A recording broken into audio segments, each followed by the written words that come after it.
حقدار ایک جائیداد میں، کیا میں اس جائیداد کو بیچ سکتا ہوں؟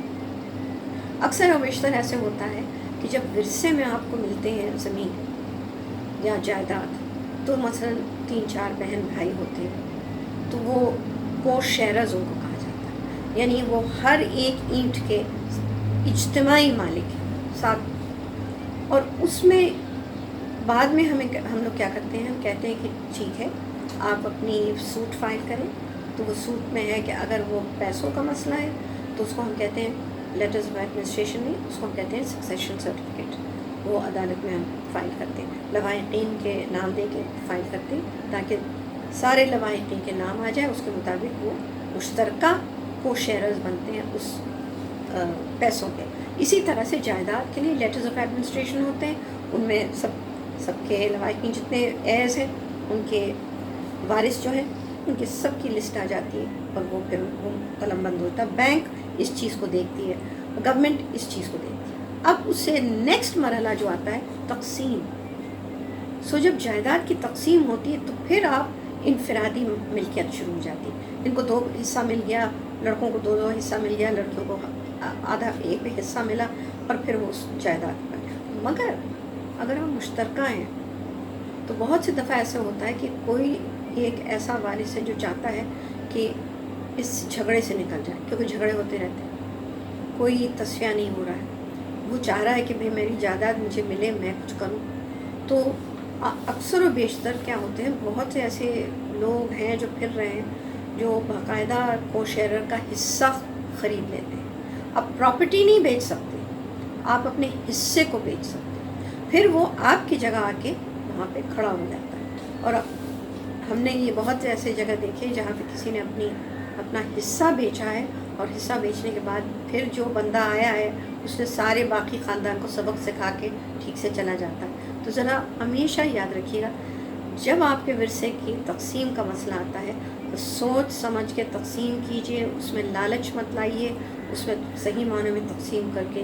اگر تقسیم نہیں ہو سکتا تو مشترکہ طور پہ اس کا جو حل ہے یہ ہے کہ ایک جو وہاں رہنا چاہتا ہے اس کو، وہ آپ کو باقاعدہ آپ سے خرید لے آپ کا حصہ، یا وہ آپ کو کوئی معاوضہ دے دے، یا پھر آپ کوئی معاہدہ کرے اور اس کے ذریعے سے پھر پورے گھر کو بیچ دیں، اور بیچنے کے بعد باقاعدہ آپ تقسیم کر دیں وہ پیسے، اور آپس میں اس طرح سے پھر اپنی زندگی پہ چل پڑیں. مگر یاد رکھیے گا، جب تک کو شیئرر ہے، اجتماعی طور پہ آپ وہاں پہ اس کے مالک ہیں، تو صرف آپ اپنا حصہ بیچ سکتے ہیں، آپ جائیداد نہیں بیچ سکتے، وہ صرف آپ کی جگہ آ جائے.